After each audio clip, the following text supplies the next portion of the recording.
Well, Bones and I on the Guillotine have really seen the rise of the Socialist Rifle Association as well as some other, similar sorts of groups. And we've definitely been, encouraging of these organizations. We think they're incredibly important given the times we live in. Before we get into the questions, though, because we're going to be talking about some of the disaster relief work that you've done recently. So before we get into the questions, for people that might not know what went down recently, can one of you kind of give some background on what happened regarding the natural disaster and what the SRA's response was? The response to Hurricane Florence, this was something that just kind of developed organically. I know from the onset of the Wichita chapter, I had always given our location here in Tornado Alley and the severity of strikes that can happen here. I'd always kind of really wanted to emphasize, at least at the chapter level, of doing disaster relief stuff, of getting training in that area. But opportunities never really arose. The Wichita chapter has been kind of slow to take off. But when Hurricane Florence was reported and we saw what could happen from it, the Central Committee and some other members of the community kind of just organically came together and said, hey, we should do something about this. Different proposals were thrown out. We ended up settling on starting a GoFundMe to raise donations from the membership and from the public at large to get supplies to do whatever we could. There were different plans at the beginning of, are we going to go deep into the affected areas? Are we going to be getting a boat? Are we going to be chainsawing people out of their homes? We ended up not getting quite as actiony as that, but we still ended up raising $1,200 that was spent on a lot of supplies at Costco. Fantastic bulk services. Remember, no ethical consumption under capitalism. That's right. So we loaded up the truck. We had great support from our North Georgia chapter. Two of the members from our North Georgia chapter lended their time and their services and one of their trucks to this cause. We drove up into South Carolina. We stocked up 2 shelters that were needing food. And then we ran away right before the hurricane hit. So. I don't know if the committee process was quite as formal as that. I sort of jumped the gun, setting up the GoFundMe and calling out for volunteers. But just that Monday before the storm, seeing the news, seeing Weather Channel reports that for a while it looked like the storm was going to go out to sea, but they confirmed that night that it was going to hit the Carolinas, and that's when I knew that we had the ability to do something to help these people in these harsh conditions, and I thought that we were obligated to help. So, I put out the call for action, set up the GoFundMe, and started fundraising, and thankfully the rest of the leadership wasn't too mad at me for skipping the bureaucracy. But we got everything set up really quickly, and I'm really proud of Alex and the North Georgia chapter for getting out there on the ground and helping out people in need. Absolutely. I think one of the most impressive things was just how fast, how quickly the SRA was able to respond. And, when these hurricanes are developing, as you were alluding to, you're not quite sure if they're going to hit land, if they're going to take a turn out to the sea. You don't know exactly how big they're going to be until they're really close to land, etc. So being able to raise the funds and have that level of organization just go into action at such short notice was, one of the things that caught our eyes, and I think something that is incredibly impressive. And we hope that other organizations around the country kind of take that task and that idea of having the structures ready to go when the shit hits the fan, basically. But I guess kind of getting into the first question, and I'll start this off, and then me and Bones will kind of ask questions back and forth. But I guess what compelled an ostensibly gun education organization like the SRA to pick up the task of disaster relief, and how do you view the intersection of gun education and other forms of radical organizing broadly? I see disaster relief as a core component of community defense. And that's really sort of the philosophical standpoint from which we approach gun ownership. We're not really into the whole, egoistic, ultra, defend yourself, defend your life at all costs. It's really about defending your community, particularly if you're in a vulnerable community, working class, working poor, or a minority. We know that the state, as Bones likes to put it, doesn't give a fuck about you.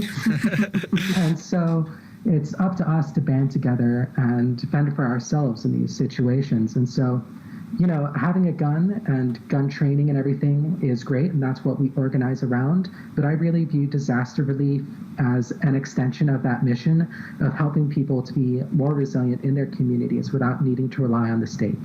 Yeah, I think that building off of what Faye said, that we exist as a gun education organization, but at the same time, I feel like I've always been the big believer in firearms, the most expedient way to defend yourself, and that's why we're a gun organization. But even in our foundational statement, we're for the self-defense and community defense of the working class. And I think people, when they see self-defense and community defense, of course, your mind goes to defending yourself against people trying to take advantage of you. It goes to defending yourself against foreign oppressors.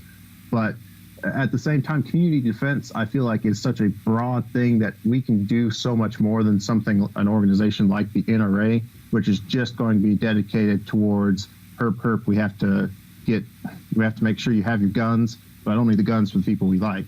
Mm-hmm. Community defense is so much more than just having a neighborhood patrol, keeping your community safe. That's keeping your community safe means having food for your community. It means having structures in place that what is a good defense if you don't have supplies, and defending against anything and everything. We jump to human on human conflict, but this is a man versus nature conflict, as the literature professors might say, that you have to be able to defend yourself against everything, and hurricanes are no different.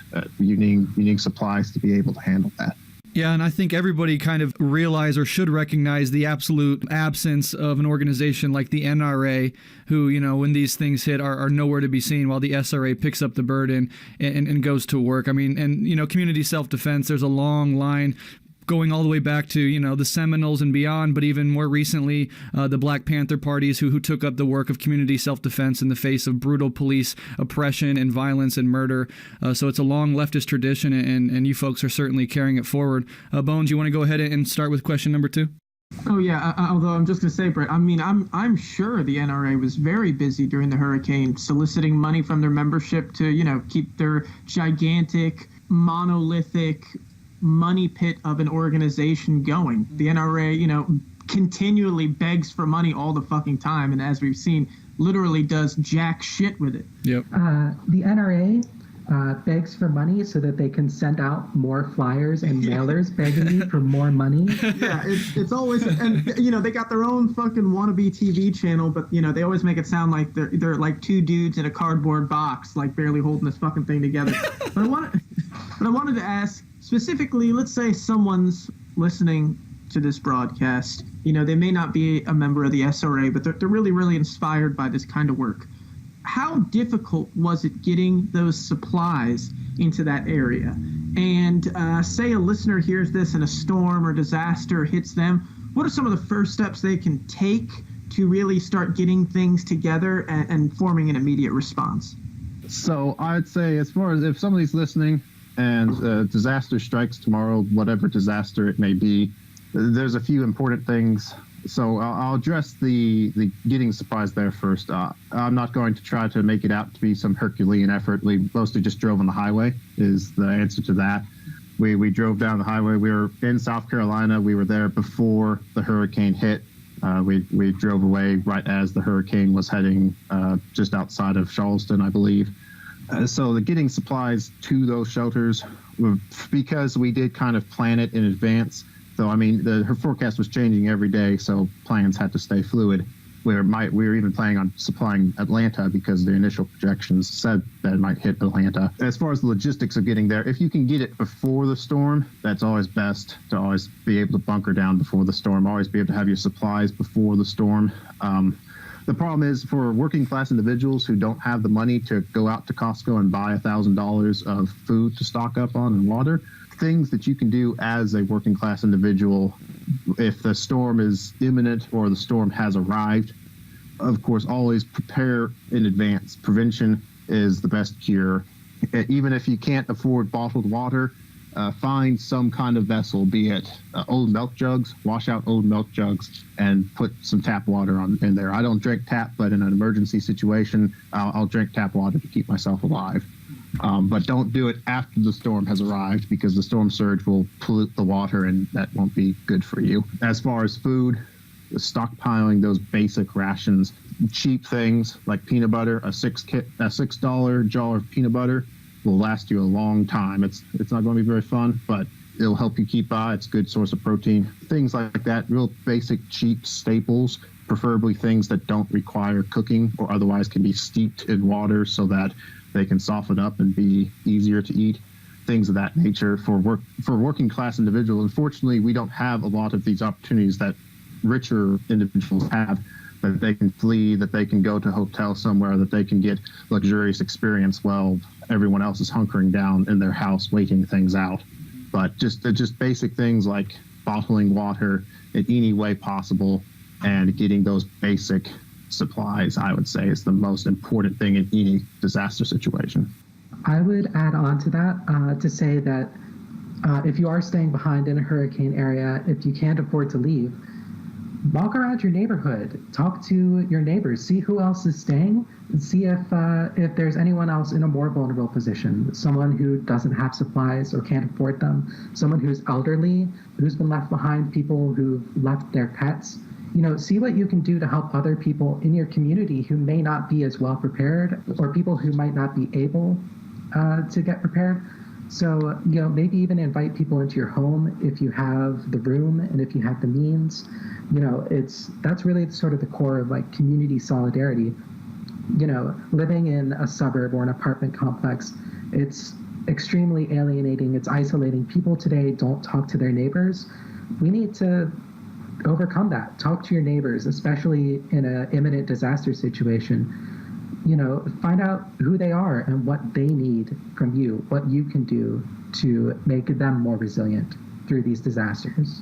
Definitely. I love that. Yeah, and I just wanted to say really quick, just kind of thinking about all of this, especially when you have organizations in coastal regions that have been known to, be hit by hurricanes, planning ahead, like knowing these hurricanes will be an annual event and will get only worse with time because of climate change, regardless of what your organizing is structured around, to always have that in the background. The SRA is a gun education organization, but when the hurricane was coming, they went ahead and took their resources and their structure and put it towards disaster relief. And I think any organization, regardless of what your main focus is, should have this on the background. And then on the West Coast, where maybe hurricanes don't really occur like they do on the East Coast, there's also the problems of earthquakes. I mean, the San Andreas Fault goes right down the coastline, and it's only a matter of time before, something bad happens on that front. So any area, depending on where you live, has unique and natural disaster threats that organizations on the left should take seriously and sort of prepare in advance if possible for. Absolutely. Definitely. Bones, do you have anything, or do you want me to go ahead and move on? Well, I've got a couple more questions, but if we're doing that back and forth thing, right? Yeah. Have at it there, okay. Corn boy. Don't ever call me that. You better leave that in there. That better be. Edit that out, David. Edit that out. All right. Do I gotta take a piss again? Please don't. Please don't.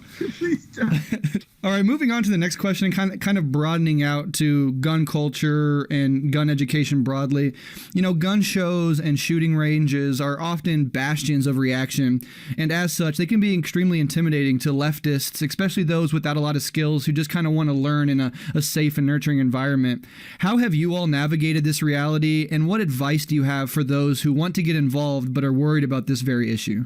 It's sort of a tricky problem because so much of the infrastructure of the gun community is in the hands of these reactionary people. There was a situation just recently, I believe it was the Missouri chapter of John Brown Gun Club. They went to a gun range at a very large party, dozens of people. They went out and they shot and they had a good time. And after they left, the proprietor of the range posted on their Facebook talking about how, these evil Antifa people showed up to my range under false pretenses, and I called the FBI on them, and wow. They're terrorists in training.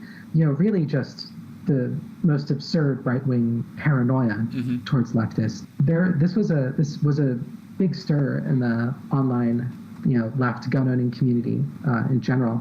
It really comes down to you can do a bit. You can try to be covert and not display your political beliefs. You can try to find non-political ranges. That's a project I'm trying to do here in LA. Find out which ranges are explicitly owned by right-wingers and winger ranges are and gun stores, which ones are more politically neutral. But in the long run, I think the left is going to have to build its own gun capital. We're going to have left-wing gun stores and left-wing ranges and left-wing gun clubs and organizations like SRA and like John Brown Gun Club.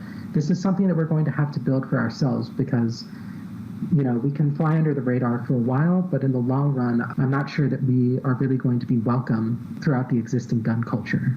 Absolutely. So just a quick point of clarity, that was the New Orleans John Brown Club. I just looked it up. Sorry, my bad. Okay.